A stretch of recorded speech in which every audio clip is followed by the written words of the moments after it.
and gentlemen, and welcome back into another edition of Key Time Sports. It's Key Time coming back to talk about the Minnesota Timberwolves today.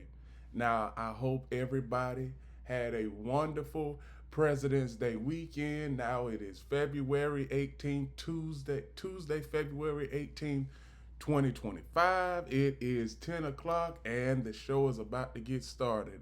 But before I get into the Minnesota Timberwolves, I've heard a lot of things over the past 24 to 36 hours about the NBA All Star game. So, one thing I could say about the NBA All Star game, there was flashes that I liked, and then there was also things that I did not like. Now, they took 20 minutes for the NBA on TNT cast during the game, during the Shaq OGs and during the Shaq OGs game. They took 20 minutes right in the middle of the game to give tribute to Shaq, Kenny, Charles, and Ernie.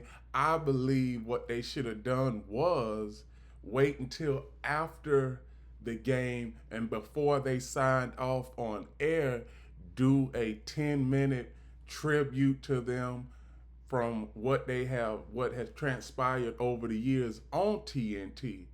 But obviously, the All Star game, I believe the only thing that is credible to watch as far as All Star Weekend is the Celebrity All Star Game and the 3-point shooting contest. Because once it get to the average game, there is no excitement anymore. The last time that the All Star Game was exciting, it was before, and I do mean this, before Kobe Bryant retired, because you would have Kobe Bryant and all the top dogs, LeBron included, being there on a year on being there every year for the All Star game. Now it is some players that are viable for the All Star game, but they don't want to play, or like at the last minute they'll say that they injured so they can focus back on the regular season. So outside of all of that, I had a good weekend, good 3-point shooting contest. Um, Bradley B- Buddy Hield, excuse me, Buddy Hield won. Also, also the dunk contest.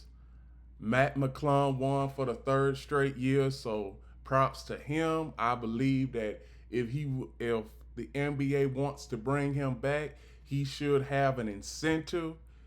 So he should have an incentive because he has won it 3 straight times and nobody else has ever won it 3 straight years. So that's all I have for the All Star Weekend. Now I want to get to the Minnesota Timberwolves. The Minnesota Timberwolves are in a very peculiar spot, America, right now. They are at the seventh spot currently in the Western Conference with 29 games left in the regular season. And I believe that the Minnesota Timberwolves will make a push. But before I get in depth with the team, I want to go down their roster so everybody can get acquainted with who is on the Minnesota Timberwolves roster right now. So first off, the first name is Nickeil Alexander Walker, Jalen Clark, Mike Conley, Dante DiVincenzo, Rob Dillingham, Anthony Edwards, Jesse Edwards, Luca Garza, Rudy Gobert, Joe Ingles, Jaden McDaniels, Leonard Miller, Josh Minort, Tristan Newton, Julius Randle, Nas Reed, and the last player, Terrence Shannon Jr., and the head coach for the Minnesota Timberwolves is Chris Finch. Now, the last couple of years, Chris Finch He has had a good team.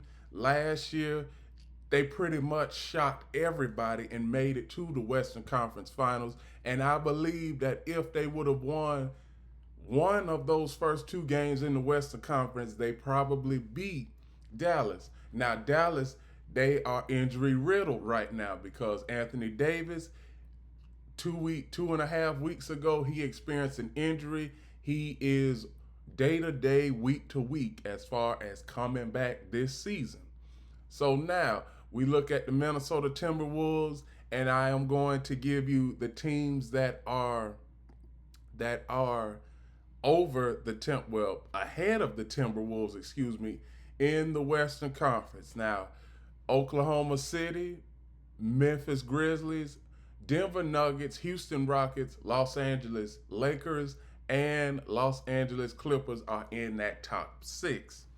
Now, as of right now, the Minnesota Timberwolves have a chance at getting in that top six. And what I am going to say is that maybe even exceeding the top six because right now they are a half game lead back. Well, excuse me, a 1.5 game lead back of the Lakers and a half game back of the Clippers.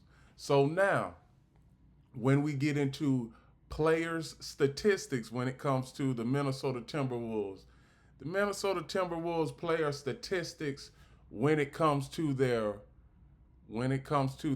players, they are consistent. And here are the statistics for all of the players on the Minnesota Timberwolves. You have starting out Anthony Edwards at 27.5 points per game. Then it trickles down to Julius Randle, 18.9, Nas Reed, 14.5, Jaden McDaniels, 11.5, Dante DiVincenzo, 11.0 points, Rudy Gobert, 11.0 points, Nickeil Alexander Walker, 8.8 points, Mike Conley Jr., 8.2 points, Rob Dillingham, 5.9, Jalen Clark, 4.8, Luca Garza, 3.3, Terrence Shannon Jr., 3.1, Josh Minot, 2.5, Leonard Miller, 1.8, Joe Ingles, 0.9, PJ Dozier, 0.8, Jason Nix, 0.3, and Tristan Newton, 0.0. And that is their player statistics, all splits throughout the season. So now, when we get to where I see the Minnesota Timberwolves going, I could see them going to the first or second round and somehow getting an upset in one of those, either the first or second round. Now, when we look at their remaining schedule for the 2024-25 season, Friday, they start the remainder of their schedule with Houston. Now, earlier this month, I did a segment on Houston, and Houston, they are a young, up and coming team. I believe that they are on the same trajectory point as the Minnesota Timberwolves. Give Houston maybe 2, 3 more years, and they will be a force to be reckoned with. And I think as of right now, they are a force to be reckoned with, but they haven't had the consistent playoff experience like the Minnesota Timberwolves have had over the last 3 years. Then they face the top dog in the Western Conference, Oklahoma City. Then they face Los Angeles. And then you have a 4, maybe 5 game, no more than 7 game stretch where they are playing against average competition. And let me tell you now, Phoenix, I have a hard time saying that they are average competition, but they don't play defense. And plus, you have Devin Booker, Kevin Durant, and Bradley Beal basically carrying the Phoenix Suns. Now, I think the Phoenix Suns what they'll do is maybe get eliminated in the second round. That's all. That's how far I see them going. Last year, they Minnesota, they pretty much manhandled Minnesota from start to finish when it comes to that series. So now, as far as Minnesota, relatively, they're next. Well, yeah, the final finality of their season, these last 26, 27 games, I could see them winning 16 of their last 26 games. Denver, always a problem. San Antonio, they could be a problem. New Orleans, I don't see much happening with New Orleans. And plus, the other team that I can see them having problems with is the one I said a few seconds ago, Houston, and obviously Oklahoma City. So it like I said, when it comes to the Minnesota Timberwolves, they are a young up and coming team. When it comes to their roster, I have confidence in their roster when it comes to defense because Minnesota Timberwolves, they can put the clamps down on the opposition when need to. And you see their points per game is 111 and a half points per game. And they're also allowing 1.8 points per game. So, but basically, most of their games are close. Now, where do I see them ending up at season's end? I could see them. I could see them ending up with the fifth or sixth spot. I don't see them going no higher because I don't see the Houston Rockets losing too many more games. Denver, I could see Denver staying right there in that third spot. And basically, the top two teams in the Western Conference, I could see them staying right there too. So Minnesota, they don't have much room to improve their record in the Western Conference standings, but never say never when it comes to these top six teams because an injury here, injury there, then all of a sudden the Timberwolves they get on a winning streak and we could be talking about the Minnesota Timberwolves as one of the top 3 or 4 teams come seasons in going into the playoffs. So my final my final few minutes when it comes to the Minnesota Timberwolves is Minnesota. Nobody should sleep on Minnesota. Anybody, and I do mean when I say this, anybody can come out of the West because we saw we saw Oklahoma City last year. They lost to the Dallas Mavericks. Nobody expected them to lose to the Dallas Mavericks. We expected OKC to go all the way to the Western Conference. That didn't happen. Then we had Minnesota pretty much afloat last season, and now they are the second team in the Western Conference Finals. You have the Denver Nuggets there, but I have a little bit of trepidation when it comes to the Denver Nuggets as far as their bench because their bench wasn't the same bench that they had when they went on their championship run just a couple of years back. Houston Rockets, only thing I can say about the Houston Rockets, they have a chance to gain experience this playoff cycle. They had a chance last season to make it to the playoffs, but did not do so.